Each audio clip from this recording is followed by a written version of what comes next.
make all these amazing maps of far-off places when she's too chicken to leave her shop and go out into the wild. Well, first of all, that's really rude. I'm not scared, it's just dangerous out there. Maybe you're scared of being safe or reasonable. Anyway, it's not hard. With this book, it's called The Creator's Guide to Epic Locations. This is the first volume, the Nature Guide. It covers more than 20 different natural landscapes, from swamps where you could sink into a mud hole and suffocate, to deserts where you could die of dehydration or get lost in a sandstorm or get bitten by a venomous snake. Ugh, nature.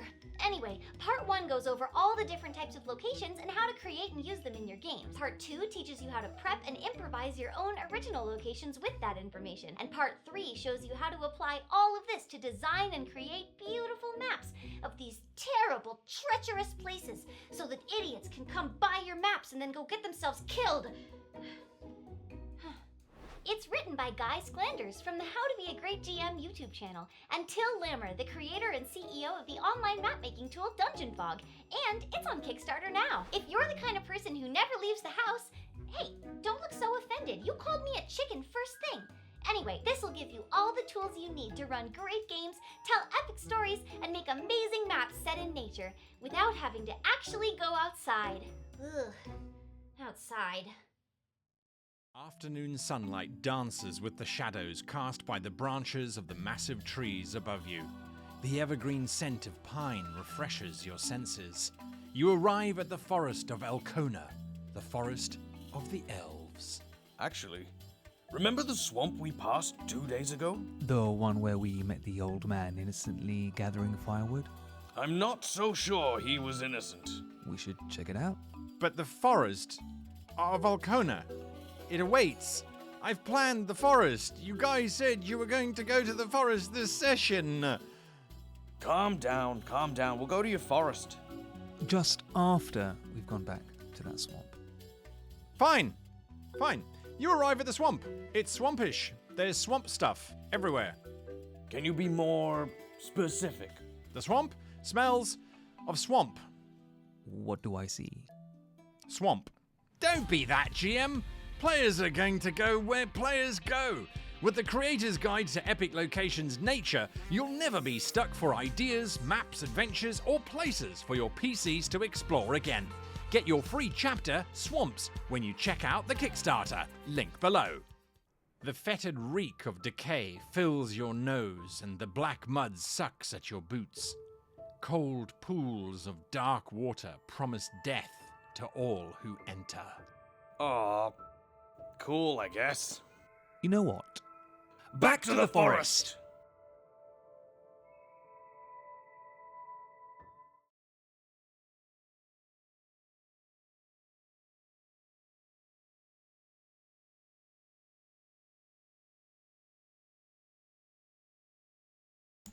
Well, we are here, everybody. We are live. Hi, everybody. I'm Dave from Banded Badgers. This is, I was just going to say it was something else. This is our live Q&A. We have LAMMER from Dungeon Fog. We have SCLANDERS from How to Be a Great GM. How are you both doing, guys? I'm doing great. Good, fantastic. Yeah, excited to be here. Thank you for having us. And as always, we have Steve. How you doing, Steve? Yeah, I'm good, thanks. Right, we can ignore that now. That's enough of you. We put it on mute. Right, so anyway, Teal and Guy, we've seen you on various videos. We know you're kind of great mates and you do a lot of stuff together. I believe this is your very first team up in terms of a Kickstarter product. Is that correct? Yes, that is correct. And why? Why? You work together so much. It's like, right, we need this. This is I love the idea, by the way. This is, I was going to say, this is the Creator's Guide to Epic Locations. So this is fantastic for homebrew GMs. And Till, as owner of Dungeon Fog, makes these epic maps anyway, or software to make your own epic maps. And Guy, we've seen you do a ton of books before. Fantastic writing. And you've got everything combined into one book.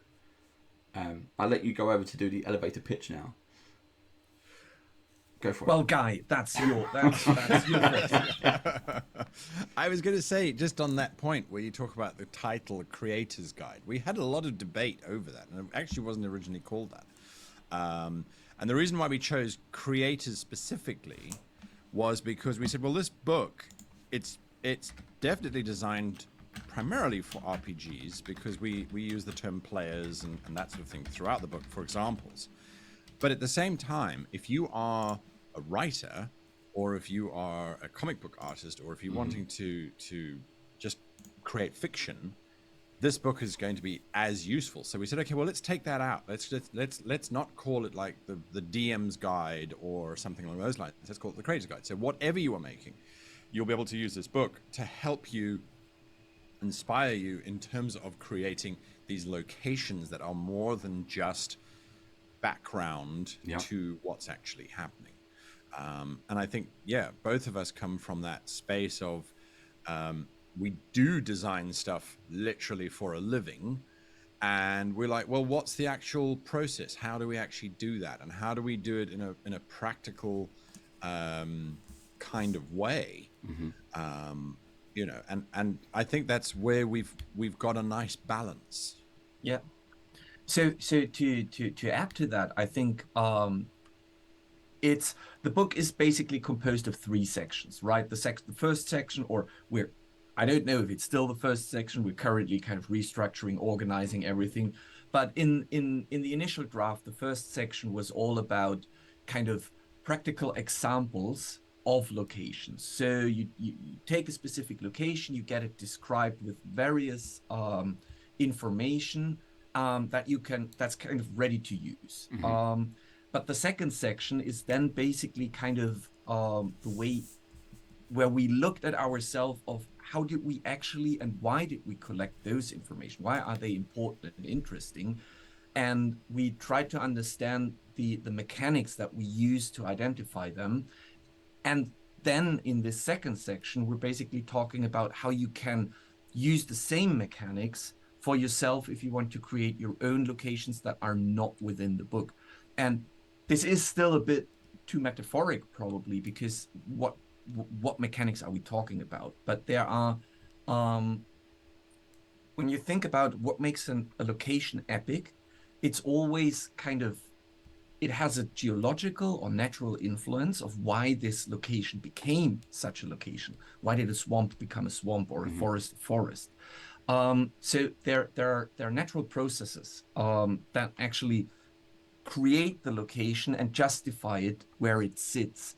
Climate, weather, rock formations, all those things have influence on why such a location actually is where it is. But on top of that, if you think about storytelling, there's always a narrative aspect to each location. And how do you identify such an aspect? Why is a forest always implying that it is man versus nature? That it is forest is always something where the time component is part of the narrative, because a forest is so old and long living, and a human being is so short lived. So you're always facing kind of aging aspects, just for an example.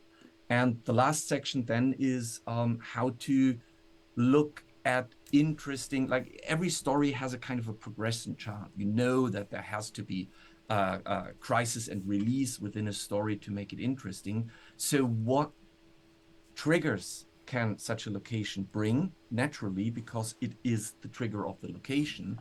I want to interrupt you there. I want to pick up on something there, because you mentioned like history of location, and I love that, because definitely so we're talking about role-playing games. If anyone's unfamiliar with what we're doing here, this is role-playing games. We're not just world creators.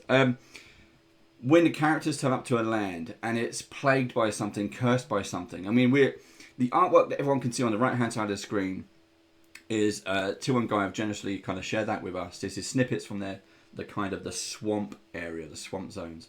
So you can see that you're not meant to see everything. You're not there to kind of read it. You're just there to kind of look at how the information is displayed and portrayed for you. But you mentioned like the history of a particular location, and I love doing that, whether it's ruins or something else. And just to pick up on something that happens recently, are you guys fans of Rings of Power on Amazon, the Lord of the Rings TV series? We go no. Instant no, guy. What? I've only watched episode 1 and 2. Okay. So I haven't got all the way through it yet. So if whether you're watching this live, watching this on YouTube, fingers in your ears, spoilers, la la la. So there's a bit where they're in the Southlands, and all the heroes and all the elves and all the people, they're in the Southlands, and then the big volcano erupts, destroys everything, which becomes Mordor. But I love that idea that land can change, but it changes over a different period of time. And then there are these different things, like there are ruins and there's the stuff before the villagers settled, for example, and they find this thing, and then the volcano erupts. I love that aspect of bringing that into a game. There is a fun bit. There's a fun bit when I did research for forests. I actually found someone, I can't remember where, I think it was a Swedish person, who did his bachelor work on how long does a forest take to overgrow man-made structures. And we use that to reverse engineer that when you tell a story, looking at how you want to describe the structure can tell you how old it is in that forest. Yeah. I also think that something that's very important, and this is where the teamwork comes in quite well, is you can tell that Till is very passionate about a lot of subjects when it comes to locations. And there's a lot of information there. And I mean, the book originally started as a blog that Till wrote and sent to me and said, what do you think of my blog? And it was 20,000 words and 40 pages long. And I went, I think it's a bit long as a blog. And he went, yes, but this is just the one subject. I went, yes, this is why I think it's a little bit too long to be a blog. But the collaboration is then that I come in, and having done several books on practical advice that goes, okay, so this is the information. This is then how you can apply it to a narrative, to your role-playing game, to your book, to your idea, to your concept. That is something that's been absolutely key. So the writing process is Till has gone and done all of this amazing research and put it down there. And then I'm going in and going, okay, all right, well, there's sections on the history and how long these things have taken, and there's certain interesting things about the geology. How do we make that interesting thing about geology? How do we then apply it to something that we could actually use in our game, aside from just being a little bit of world coloration, a little bit of description? And when we were looking at things, I mean, some of the fun things to look at, I think, are also why people live in those areas. And by people, it's the catch-all. It could be elves, it could be orcs, it could be humans, it could be dwarves, robots, doesn't matter what your setting is. But, for example, the Arctic, you go, well, yes, why the hell would people live in this inhospitable frozen place, and why would they stay there? And then you start to actually, you get the anthropological history that Till has supplied, and you go, oh, that's why they're there. Okay, so what are those adventures? What are they going to be looking for? What are the things that are going to be interesting that comes out of that? Because one of the things that we wanted to make sure was that this book, if you're in the middle of a game, you can grab the book and open up to wherever it is that your characters are walking into, and you've got resources that will help you. If you have got some time before your game and you can prep, you can then also open up the book and get more interesting things that people just, it's kind of out there, and you could do the research yourself, but Till's done it for you. And so you go, okay, well, I think swamps is a good example, because there's swamps, there's marshes, and there's bogs. And there's a whole bunch of other ones too, but we kind of clumped them into those 3 specific things and said, well, what is the difference from an adventure perspective of wandering through a marsh as opposed to wandering through a bog, as opposed to wandering through a swamp? And why would you have the 3, and what are the differences in those 3 things? And again, what are the natural traps that come out of that? So there's no technical, this is a 5th edition trap, and there's a DC save, and there's a this or there's a that. It's a case of saying, well, this stuff exists in real life, and this is what it does. It closes over the top of you. Or polar bears hover above ice holes so that they can club you the moment you break for air. And I think And that's been the fun part for me, anyway. And just to give a live example or a practical example that I just encountered was we are currently, so my office games, we are running a homebrew version of Wild Mount by Matthew Mercer. And it's a beautiful setting book. I love it. But there are sections like, for example, what was it called? Siltwater Basin, which is a swamp area, just to stay for that single example here. And it's basically, yes, it is a swamp. It says there, the image on the map shows a swamp, but that's it, right? So what do you do with your players when they travel through there? Of course, you could say, well, ground is wet, it's raining, it's swampy. There you go. You need some kind of boat to travel across there. But actually, it's much more fun to then, before the session starts, to quickly look at the stuff that is described about a swamp and just use it, because reading, at least for me, is almost all the time inspiration enough to just get my juice flowing and say, okay, I know what I want to do. There's like a few triggers as well. It's like we don't as a GM, and I put my hand up to doing this as well. Every now and then, when you're setting a scene at the start of a game, you can emphasize everything. But when you're in there, like several episodes in, several sessions in, you go, okay, yeah, so you're in the swamp, right? You're going over here. The trees are dying. They're brown in color, but you forget sounds, smells, temperature. And it was good to see some of the pages you sent over included that. It was like, okay, it's fetid. It smells of rots. You've got the buzzing of the flies. It's thick. The atmosphere is heavy, and everyone starts to relate to that. You got, in fact, it happened in the trailer. It was like your boots are in thick black mud as they trudge. They're heavy to lift them out. And just before we went on air, we were talking about Free League and Symbaroum, and those kind of descriptions are in there.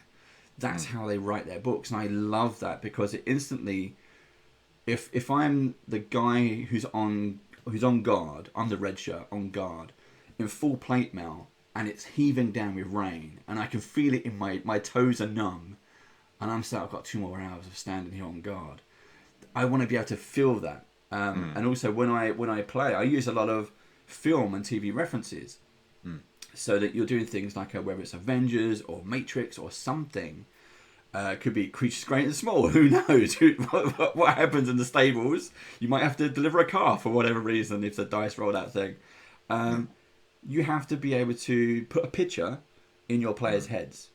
Now, if you don't have the artwork, you can fall short. You've only got words.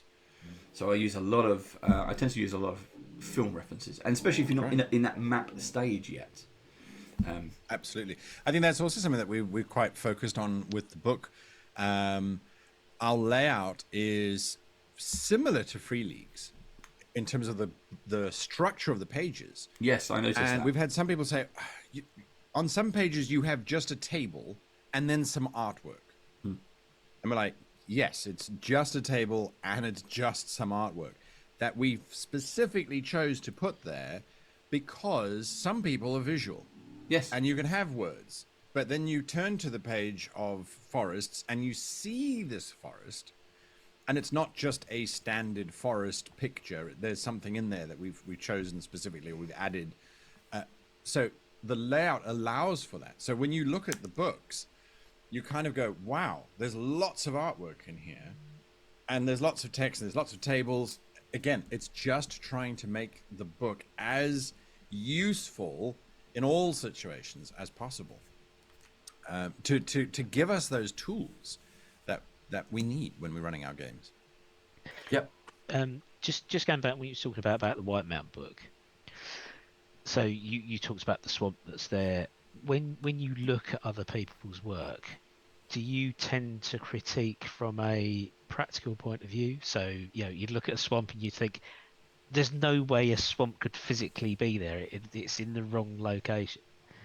And does that then feed into the way that you work specifically on the locations that you're looking at? That one of the biggest aspects is the mechanical bit first. And I can tell that's probably directed at Till, because I think he's a more mechanically minded of the two of you. So, I do now that we've worked through the first draft. I start to realize that I actually got a little bit picky on reading stuff, a little bit. Looking at, like, when I read a book, when I watch some TV shows, I suddenly realize that I'm like, why is that there? How does that work? Would that be true or not? However, the thing is, we don't want to be limiting. The thing is, it's up to you as a storyteller. We give you examples of why a swamp could be there, what requirements are there to put the swamp. But we have a special section that's called Magically Mutated that basically kind of wields the magic card and says, well, that would happen if magic happens. And suddenly you could have a swamp in the middle of an Arctic shelf because, well, why not? Somehow it is heated by An artifact or an artifact. Exactly. It's an evil cursed idol brought from another dimension by a dead god. So Look, I mean, having said that, so we try and I don't think we ever criticize other people's work intentionally, but let's just say that I have a track record of being given pre-generated stuff and then asking Till to make all of the maps all over from scratch. Just because the maps, it's not so much geographical accuracy, because there is magic, and so you can have migratory swamps that move south for the summer type of thing, you know, whatever.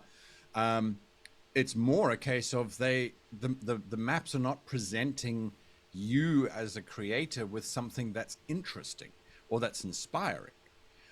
They're just maps, and you go, yeah, this is dull. It is what it says it is. It's the town of wherever. But at no point do I look at this map and go, I want to walk around in that town. So let's redesign it so that when we do look at the map, we want to be there. And it's got things that we go, I want to see what's at that corner there, or why is that there, or something along those lines. And I think if you look at games like Skyrim or Assassin's Creed, the later versions, their maps are all about exploring and wandering around and looking. So when you look at their map design is actually quite good, because you go, oh, but I can see there's a question mark just over there, and that piece of terrain looks quite different from over here or from over there. Why do it? And there's a journey on those maps. That's what we're trying to help people discover as well, is to go, oh, a map isn't just, it's a settlement and there it is. It should be something that goes, there's a settlement and I want to go and wander around that settlement, and I want to spend time in that settlement. We're not also designing maps that your players are never going to leave, by the way. It's not like you draw one map and that's it for 20 sessions of role-playing. But it is about making sure that when your players are there, they're not going, oh yeah, that's the map. Okay, fine. I wandered to the blacksmith, or I wander over, I walked to the edge of the cliff. It's like, we need more, basically. I think it's a good. It was a good choice, Guy, that you answered, because when it goes to map design, I will probably not stop talking for over an hour. We try to, and actually, again, this is one of the major benefits why Guy is helping me with the book here, is because he can kind of condense the stuff that I put at him. But we do look at the different types of maps and their purpose. Why do you actually need a map, or when do you not need a map? We're talking about theater of the mind, the same amount we're talking about maps. And what is a progression map? What is a battle map? What's a layer map? When and why would you use any of those maps to actually engage with your players on the table, and how does that affect timing, tension building, and stuff like that? And then, of course, there is a mechanical aspect to it. How would you design such a map to make combat interesting? It's just going back on what you were saying about the Assassin's Creed maps as well. So when you look at those maps, often I find myself looking at them and looking for the absence of things. Right. because it's the absence of things that make you want to go and search those locations. Yes, Particularly because you get the trophies for going and collecting X Right. amount of Y and all the rest of it. So I would throw in there the other reason for using maps in tabletop role playing games is part of the puzzle aspect of it as well. Yeah. Yep. There's a lot of storytelling you can do with maps. So when you've been designing these locations, is particularly like Forest, you talk about time element, and then there's Cymberum as an example, where there's an old location, an old civilization that's been overrun by the forest. Is that something you always look as being one of the key elements in a location, or when you design a map? Is that story part of it? Guy, you want me to take it? Yeah, go for it. Okay. So yes, I would say every location looks at what story parts could be used in there. As I said, there's narrative implications, but also we've designed a table with kind of adventure hooks or how do you call it? Prompts. I think we're calling it. I can't remember. I think in the synopsis it says story beats. Yeah. That you can use. So you can look at the location and you're like, I don't know what to do in there. So you can look at the story beats. You can roll on them if you like, or just pick one that resonates with you. And there you go. And they're specifically designed around the location and around the, let's say, again, the narrative implication of such a location. I do think something that Till mentioned earlier, though, is that sometimes a swamp is just a swamp. Yeah. And your players do need to just move through it, or it is just a forest.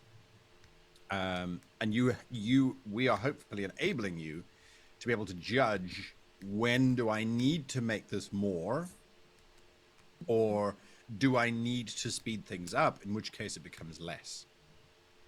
Because you don't want to have your players slogging for every single mile on your map. Have you ever played a game like that, though? Yeah, There's plenty of games you can do that like that. Absolutely. True. I mean, I'd throw the flip side there and say that the tools there for you to use when invariably your players choose that they're going to do. They're going to slog for every square inch of the swamp because they've convinced themselves there's something there. Yes. Oftentimes you prepare something that's over there and they'll spend the entire session in the getting there. Absolutely. And if you get an hour in and they're not, it's quite obvious they're not going to move on. Taking your book and then filling in the blanks, as well as using some of that prepared stuff you've done. But there are triggers. Is a great tool. Yeah, there are triggers for that. So when you look at those specific triggers and you understand how they work, it's up to you as the game master or story writer, whatever you are, to decide whether or not you want to push that trigger or not. Because it might be for the tension building and the story progression, it might be not your intended thing to do, that they don't leave the freaking room and just spend an hour or two searching, and that might completely kill all the tension building that you did because you made a mistake in the map design part. And so there are examples and there are kind of guidelines in there on what to look for and how to avoid that. We're going to do kind of 5 minutes on each of you as some other work, not just the Kickstarter. We want to kind of cover some other bits and pieces. Now, again, we're for those of you familiar with Banded Badgers, you may have seen Till in some of our other videos. He's played with us, been a guest with us before, and we've had loads of talks off camera as well. What's happening with Dungeon Fog at the moment? There's lots of stuff going on, not just the there's Kickstarter. lots of stuff going on. So we are getting close to our 4th anniversary, which means that a ton of things are happening. I just spent the last week trying to actually organize all of that. For the Batman editor, there's a big patch coming out that actually completely changes and reworks our asset library, the way that you pick and place assets. Guy got a sneak peek at that. We've reworked our user interface, cleaned it up, made it much more user friendly, especially for beginners who were not familiar with Dungeon Fog yet. It got a bit confusing over the last years with more and more stuff being added in. The marketplace is leaving beta status and is going to be kind of full release marketplace. Oh yeah, right. We in summer we released the community hub, which is now a way to organize your maps and share them with the community, create your own creators page for your community, stuff like that. That is now getting updated with artist search and themes. So you can see just for the battle map editor, there is a lot coming in the next couple of weeks. And I don't want to think about in days, because it might be just in a few days and that will stress me out. And for Project Deus, there's a huge update coming for the world map editor, introducing rivers, roads, copy paste, landmass tectonics, the complete rework of the asset packs. We finally got, hopefully, let's see, next week we're going to figure out if we got our code signing, then you have a Windows and Mac and Linux installer. And it marks the end of, or let's not call it end, the pause of our world map editing, because from that point on, we will start with the development of the city map editor. And along with that, there is, I think, 6-month rollout of all the assets. Like Keora did over 3,500 assets. And they are being now released on a monthly basis. Wow. While we are working on the city map editor, there's a constant rollout of new assets to Deus. So there's a lot going on. And of course, November is starting. Spooktober is happening. It's the end of year wrap up. Yeah, we got everything happening. All it's like. So you got a 4th anniversary. We've got the Halloween stuff plus Christmas and New Year's. What we'll kind of do a sneak peek at the end of the interview. But what's happening in 2023? If this is happening in 2022, what's 2023 going to look like? A lot calmer, at least for the You can sit back. for the community. For us, 2023 is a lot of internal work. We are redesigning our renderer for the battle map editor. So that is going to be version 6, and I'm pretty sure it will take us a year to actually completely modernize, rebuild, update, improve the new version 6 renderer. It's going to be improvements like, for example, multi-select will be in there. A much better light rendering system will be in there. Server rendering, which allows you to push maps to the server and render them on the server instead of on your browser, so you can do bigger maps. And a new UI, like we're currently redoing the UI, but this is a precursor to what is happening with next year's UI rework. But a lot of that will be internal mainly. So in terms of feature updates, it's going to be a bit quieter than this year. Whereas with Deus, it's going to be still exciting because the city map maker should be ready by summer next year. We want to, or hopefully earlier, we want to push that out. Then we want to return to world map making with the biomes, and there's a solar system waiting for us too. The solar system is still out there, because we talked about that a year or so ago, maybe 2 years ago. Wow, I mean, and that was the idea of Zoom. Yes, exactly. Yes. Wow. Okay, Guy, and for you, so for those of you, this is Guy's first time visit to Banner Badger, so I'm trying to make a good impression. So your last Kickstarter book, the guide to being a great GM. How was that received? Because you obviously you hit the funding, boom, it goes out. How does that differ from your previous books? Because you have quite a nice collection going on now. Yeah, we're getting there. We have to stop rewriting the old ones. But yes, it's always very interesting, terrifying, nerve-wracking when you release a new project on Kickstarter. And this book, Practical Guide to Becoming a Great GM, was, I think, at the right time, the right book at the right time. It's a culmination of all of the YouTube channel contents that we've been doing. On the GM side, anyway. On the player side, that's a watch this space type of thing. Yeah. Yeah, and we had the right team as well. You know, we've done Kickstarters now for several years. The first one was 2019. And we've assembled the right team of people to put these things together now. So I'm really proud of the book. I think it's a big, pretty book, you know. So yes, we were very, very happy with that. When Till spoke about doing epic locations, I went, you know what, this is a good extension of that content, without needing it, by the way. You don't have to have Practical Guide or any of the other books to be able to use this epic locations.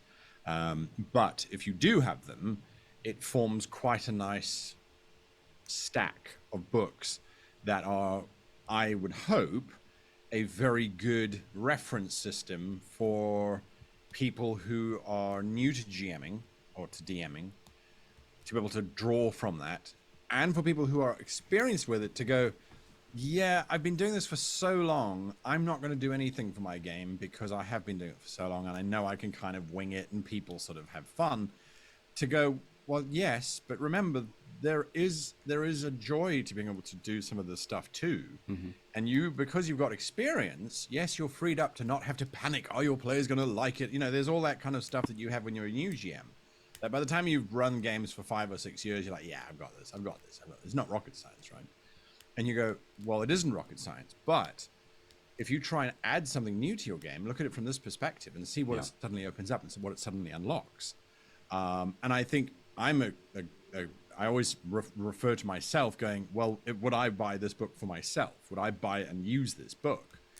And looking at my progression as a GM, I've gone from young and enthusiastic and drawing maps by hand on graph paper and having all the stuff planned out, and then getting into university and going, sod that, I don't need anything like that. Yeah, here's a map, I'll freehand draw it during the session and I'll just make the numbers up.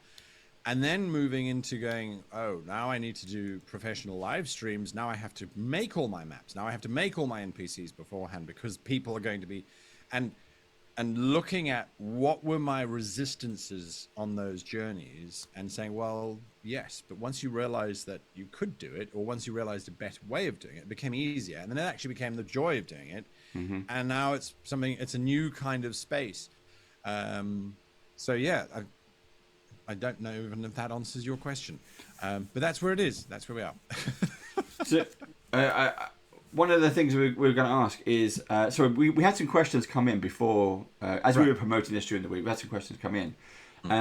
Now, we get a lot of questions, we spoke about this before, about new writers. Have you always been a writer? Is that something you've always done, whether it's in your day job, your career, your education? Have you always written short stories and things, and this was kind of, you wanted to get this information out? For me, that's a very personal space, because the short, very, very short answer, I started writing my first short story before I knew how to write. Yeah. My mother still has this book. It's on fabric, cut off fabric, and I would draw the picture, and then I would make scratch marks at the bottom that sort of looked like the English alphabet. And I'd hold it up to my mum at the age of 5 or 4 or whatever it was, and say, did I write anything? And sometimes I'd try and copy words off of books and things to try, just draw the shape of the words. So I've been writing since before I could technically write, in terms of telling stories.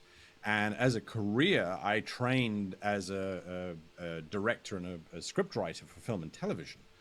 And I spent 2 decades in that space writing scripts for television and that sort of thing. But none of it was ever... I wrote some dramas and things for local television, but it was mainly award ceremonies or educational material. I've done a lot of documentaries and that sort of thing. And so even with the books, it's all still educational material. And my personal bugbear is now, for nearly 40 years, I've been trying to write a narrative book, and I still haven't got there yet. Because I got all these other books I got to write first, type of thing. Do you think the narrative is? Do you think all these guides is getting this information out for you? Is this the foundation of the narrative? Do you think this is leading the way? Are we going to see in the next few years I absolutely hope so. I hope so. I hope so. I really I'd do love hope to so. read it. But again, you know, this is a challenge though, is when you start turning your hobbies into your career. Yeah. The cold, hard reality is, will people buy a novel? Will they go to Kickstarter and fund a novel? They did it for Brandon Sanderson. Yes, They massively. did it very well for Brandon Sanderson, but he had already written some novels beforehand. Yep. You know, will they support a novel, or would they support a settings book, or would they support a guide to being a better player, or you know? So those financial kind of questions then raise their heads. And as much as I would love to do my day job, which is write books, and then in the evening write books, I just can't do it. I just can't do it. I have hundreds of ideas that have got to first chapter, and I've written out the first chapter, and I'm a explorational writer, so I don't. Same as my DMing. I don't like to have everything plotted out before I start. I like to explore the narrative and see where the characters want to go and let them actually tell me their story, and I'm just there sort of transcribing it. So I've got hundreds of those going, oh, well, that would be an interesting one, or that would be an interesting one. And it's like, yes, but there's the thing that's going to pay your rent for next month, et cetera, et cetera. So, yeah, we'll get there. I mean, I've only got Kickstarter projects planned now until 2029, and then after that, you know, we'll be okay. There we go. 2030. Yeah, 2030. It sounds like a good number. We're putting it in a diary now, and we'll see it. Now, the other thing that's coming up soon. So, Guy is based in the UK. Till isn't, but I believe you're coming back over for Dragon Meet this year. Yes. Yes. Fantastic. So what? And Guy, I saw you there. I think it was last year, and probably the year before. I'm not sure. The pandemic years. It's been fairly quiet at Dragon Meet. We're hoping for big things. Big things this year. Are you coming back? Yeah. Cool. Yeah. We We actually share a booth, so we'll both be there. Because Til's always has this big display and just constantly busy. Whenever we see Guy, I've never been able to get to you, even though I've been Steve like, that's Guy. He writes the great GM books I want. Yeah. But he's always talking very, very politely to everyone who comes up. So if you're in the UK and you're coming to Dragon Meet and you see Guy, can say hi. Yeah, he will happily talk to you. I love talking to people because you learn stuff from people. Yes. Right. Yeah. So we've got back-to-back booths basically. We basically live in each other's pockets. You're married with the daughter. I'm engaged. But really, we spend a lot of time together. It's like, what are you doing this week? I'm going to a convention. Oh, what's the convention called? I've just booked a hotel room, and I'm coming to the same convention because then we can hang out and do stuff. Okay, cool. You know, so we'll both be at Dragon Meet because it is a great convention to go to. I think anyway, especially in London. It seems to be expanding next year as well.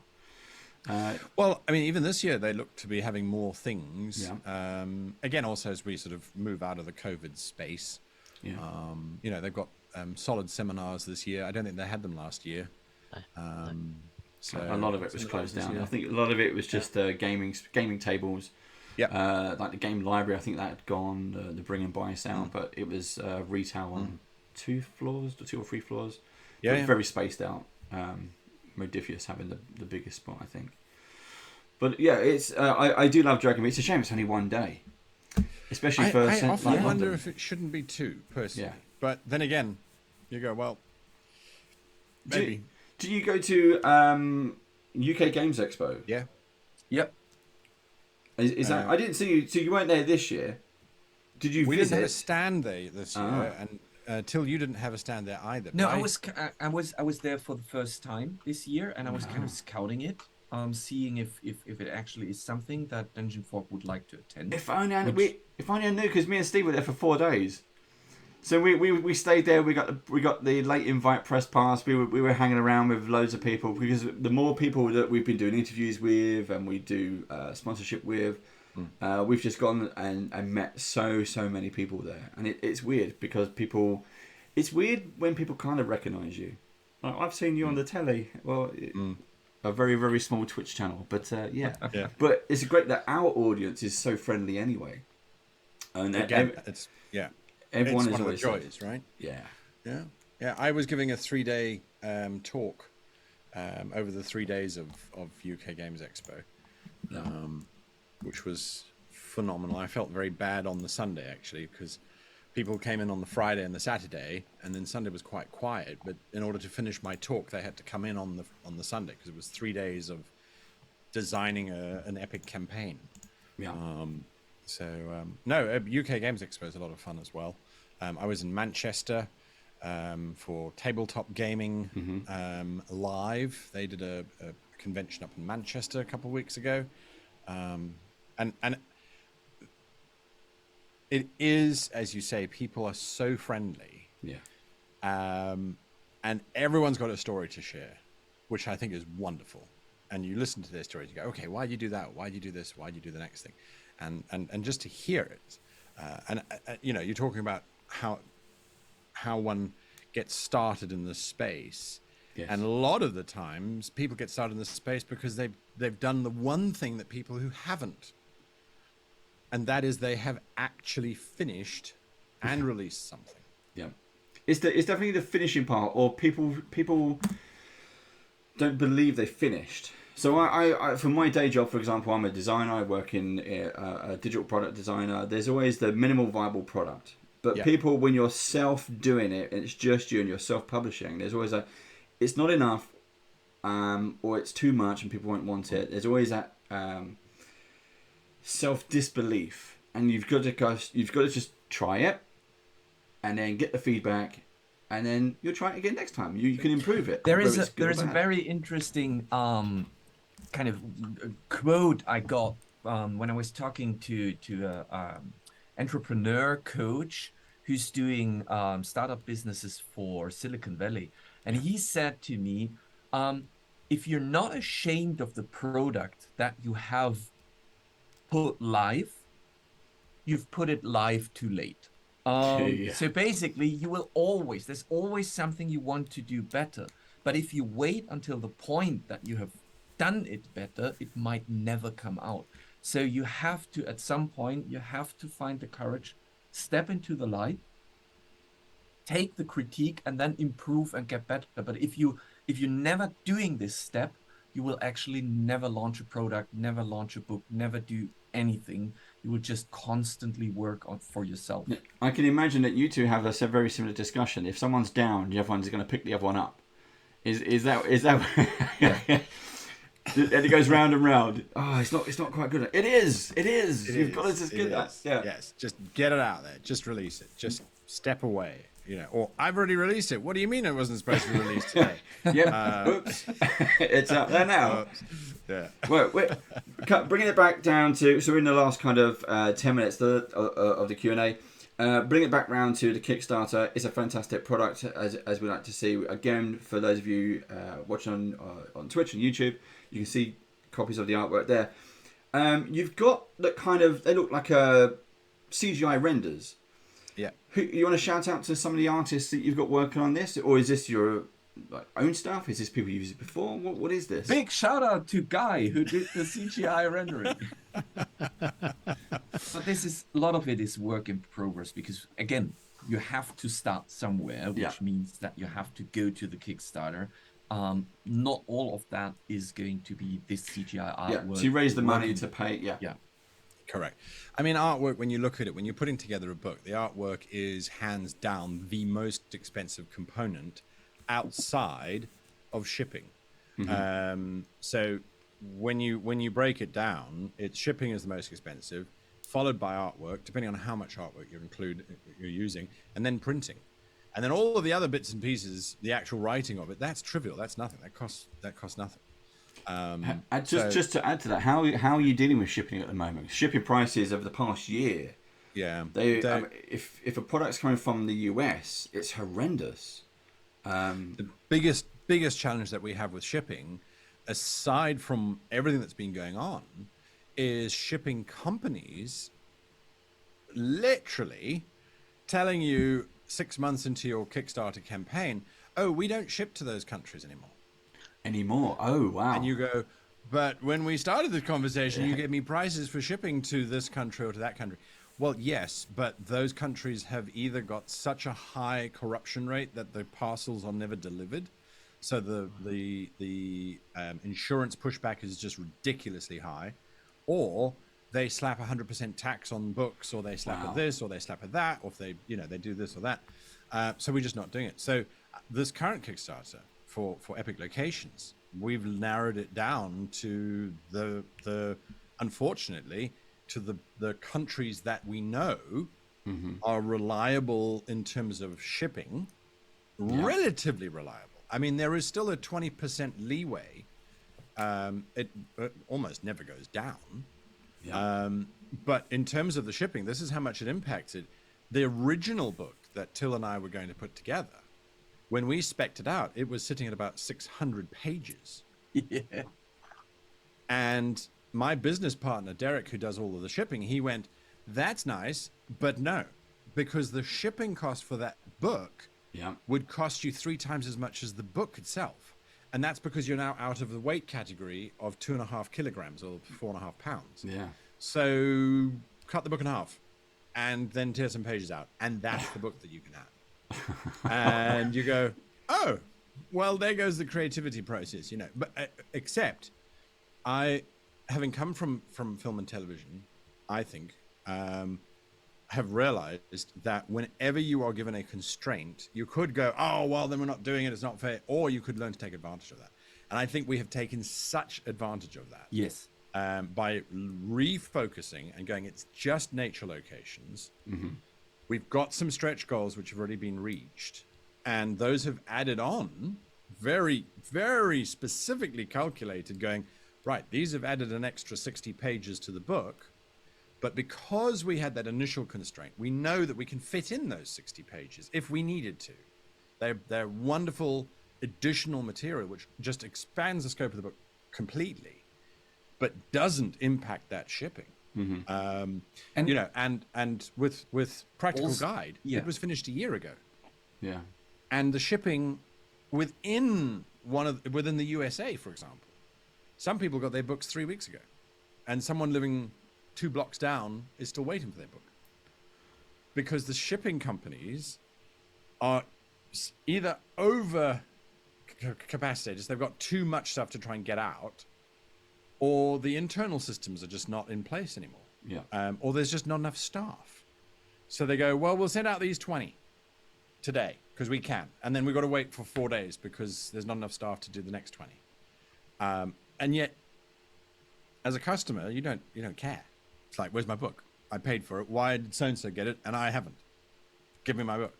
So those are the frustrations that come through. But yeah, distribution is it's a nightmare.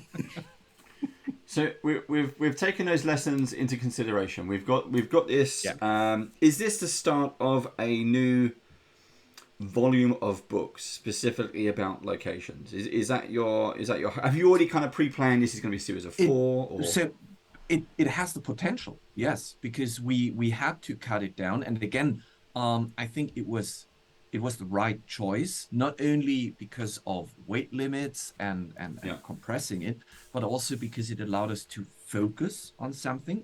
So the whole book got much more focused and much more centered around one specific topic, which is nature, which allows us then, if there is a second book, to focus on those locations instead of meshing all in one book and then trying to cover everything in detail. That's not going to work. We're in the last 5 minutes. You can start teasing the next book now. Is it? Are we going to? So we've had nature.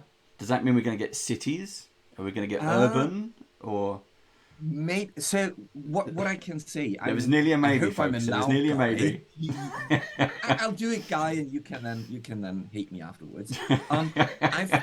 We've worked into structures a lot, so we've been looking at especially structures. Man-made, I would say, is the right description of it. So now we're looking at everything that is nature-made. But there is already a lot of work waiting to be finished on man-made structures and how they work as epic locations. But it is a can of worms, though, because you go, all right, well, okay, people find nature, the book, the epic locations nature, they find it really useful. Okay, great. Kickstarter's been really successful, fantastic. Let's look at structures, and then you go, but then does that include villages, cities, towns, metropolises, outposts? Does it include collections of structures? And you go, well, maybe let's see how many structures we have. And when you do a list of structures, you go, there are a lot of different structures that we use in our games that have lots of really cool stuff on them. And then you have your settlements, which are something very different. And there have been a few books on settlements or castles and keeps and things. Have they done what we do in our books? Well, no, not necessarily, or certainly not. That's one of the reasons why we think the book is unique. So yes, I mean, who knows? It depends on everyone who's supporting the book. We got it. Well, you're already funded on the Kickstarter, and you've still got 16 days to go. Is that correct? Yeah, Yes. 16 days to go. That's correct. For everyone who's... How many stretch goals have you got? Stretch goals you haven't announced yet? Well, there are a few yet to be announced. Right now, I think we're going through the shades. We're waiting for the shades to be unlocked, which is kind of shadowy realms.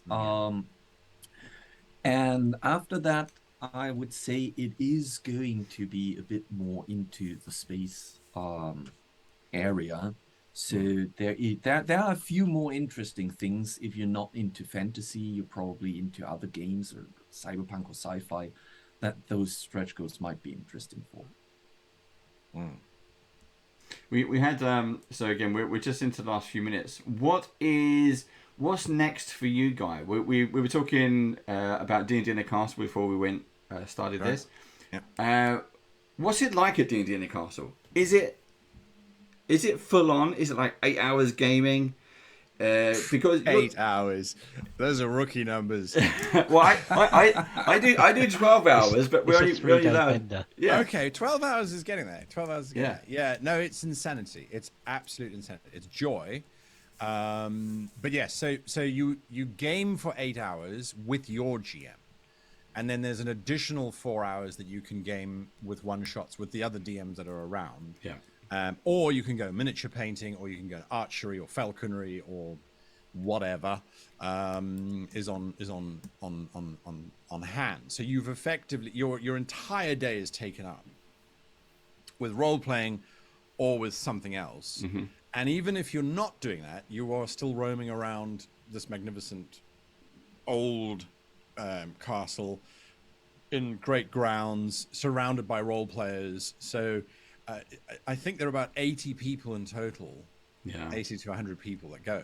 So there's always someone around that you can sit down with and have that wonderful conversation with, because you're all there for the same reason, you know. And of course, it's wonderful food because it's a great hotel, the actual structure itself, and so it's 3 days. I think in total we were supposed to do 24 hours of gaming, and my table ended up doing 27 and a half hours, because you were given your 4 hours, but then you have 2 hours for lunch, you see. Yeah. So if you play for an extra half hour or an extra hour, and then you just swallow lunch, and then if you also have a GM who quite likes food, and also knows the organizers and can make sure that your gaming rooms are closer to the food hall, you have less running time. Yeah. because there is a lot of running. People don't realize castles had lots of stairs. Yes, do you want to get quite close? So, it is really, I cannot think of a more D&D holiday than D&D. But that's what it is, isn't it? It is a D&D weekend away. Yes, absolutely. Yeah. Correct.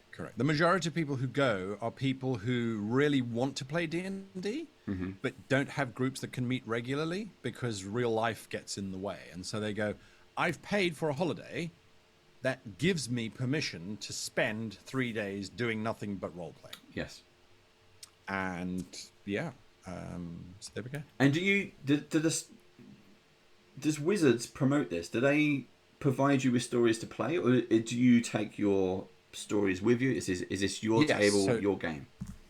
To a large, so there's a lot of support from Wizards, in terms of they go, right, here's D&D Beyond, and here's all of the assets that you might need, and we then are approached by the organizers who say, okay, come and run a game at the castle, and we give them a list, and we say, all right, well, I need some miniatures, or I need some of this, or I need some of that, or this is what I'm thinking, and then they promote the whole thing from there.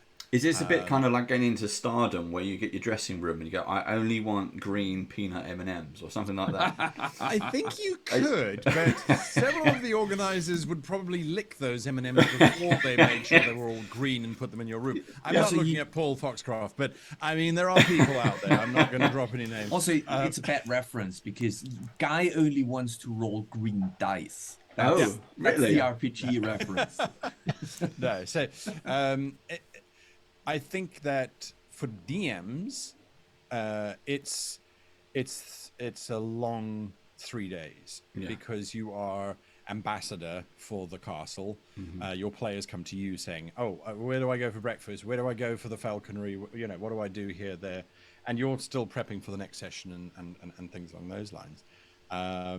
But you do get your 4 hours a day off to sit and plan your next whatever. Usually what I'm doing in those 4 hours is taking tour groups around the grounds of the castle, because they've got a river and they've got a forest and they've got fields and they've got a whole meander which you can do, and some ruins and all that kind of lovely stuff, and all the history, of course, as well. So how many times have you been there now? I've only been there once. I was only there in March, but I very sneakily got them to get me there 2 days earlier so that I could just spend time in Newcastle and in that area and just learn some of the history, speak to the local people, and just absorb that space, really. So when are you going to take Till? Well, this is the thing. So, I mean, Till did the map. Till did the map of the castle. So, they had some maps done, but the maps were done by the hotel themselves, and so were very technical, fire escapes, gathering points, etc., etc. And we said, look, I happen to know of a map maker who has some software that makes some really good maps. Let's make some maps. So for the last two months that they've been there, September and October, they've been using, all the guests get a map of the castle that Till made in Dungeon Fog. Apparently it's been really helpful because we made them all laminated so you can write on them. So they're like, okay, we're gaming here today. How do we get there? Because there's only one staircase internally from the third floor down to the first floor, and so apparently they've done quite well. So how do you get? You just drive yourself there? Do they put you on a limo, or is it? So they do. They helicopter. They do cover that. And I'm supposed to have gone up by train, but with all the recent train issues, here in the UK, I'm going to drive up, because the drive and the train takes the same amount of time. And this time around, I've got some amazing sponsors who've given me stuff for the game. So I've got a giant. I don't think any of my players will watch this. I've got a giant warship that their game is that they're going to own, and they're going to use that to move around. So this a British company gave me a giant warship model, 3 actually, because there's battles and stuff. So it's just more practical to drive up. But otherwise GMs get flown in, and the castle provides all the terrain and minis and that kind of stuff. So. Cool, fantastic. As I said, we're wrapping up. Till, last comments. You, Dungeon Fog. What can we look forward to? We've got Dragon Meet coming up. We've got 2023, if it gets here. It's going on. It will be here much faster than we all Yes. hoped for. I feel like we're already wrapping up this year. Well, I think so. What I'm looking forward to, apart from Dragon Meet, is I'll buy you a cup of tea. We get together and have a cup we of would tea and definitely biscuits. we definitely get together at Dragon Meet. Last year we did, for the first time, we did an advent calendar on Dungeon Fog, and it was a lot of fun. People enjoyed it a lot. Every day you could open a door and there was a little asset in there that you could use for map making. So I'm super excited Cool. to because it's coming. It's almost there. December Mm-hmm. is really close. So next week we're starting on planning which assets do we put in there, what do we want to do with them. So I think that is something that I'm really looking forward to in terms of Dungeon Fog. And apart from that, I'm hoping that everyone is going to enjoy the new updates and releases that we bring to them by early November. I think they'll all roll out. So we will see what the feedback is on that. Yeah. Superb. Now for last messages, anything else from you, Steve? I was just going to shout out. Oh, you put it in Twitch chat. Yeah, just putting the links in. For those of you watching on YouTube, I'll read it out, but it'll be in the comments below, okay? Because you can't see the Twitch chat going on. But it is, go to Kickstarter.com projects, just search for Guy Sclanders, or you can do the whole thing of the Creator's Guide to Epic Locations Nature. Okay, now if you've survived the whole Q&A, well done. But we've got more things coming, so there's more stuff coming. So if you like what I do, I highly recommend the guide to How to Be a Great GM. I'm gonna, hopefully, now that I know Guy's gonna be there, I'm gonna see if I can get my copy signed, and then we'll see you again soon, and hopefully we'll get these guys back on for more shenanigans at a later date. Who knows? Anything else left from you, Steve? Anything else I've missed? No, I have got a question. And it Yeah, goes go. right back to the start. You said the book wasn't called The Creator's Guide to Epic Locations to begin with. What was it called? Oh God. Oh God, there were so many titles. It was It the wasn't called Epic RPG. Lo- It was the Yeah. RPG's guide to awesome locations. Awesome I think. Locations. That was it one was of them, for a long time. There What was, else? I'm just looking at my Discord because we had a. We had a lot of map design. I think Epic Map Design was Yeah, one or the- of the first ones when we realized, well, it's not just about maps. It's equally about storytelling. So we have to get the map design or battle map, epic battle Yes. maps. No, that was a problem because you already have epic battle maps, volume 1. Correct. That's right. There was a conflict of name there. At one point, it was the 3 Fs. Yeah. I remember very specifically. We were walking around a little lake in Vienna or north of Vienna, in Austria, and it was like it's got to be about the 3 Fs. It's like no wait, hang on a moment, not that F. I was wondering. I'm like, That's a different book. yeah. Yeah, so the 3 Fs are there. They're in each location now. But yeah, the book's not called the 3 Fs. So yeah. Fantastic. As we wrap up there, guys, Till, Guy, any last words?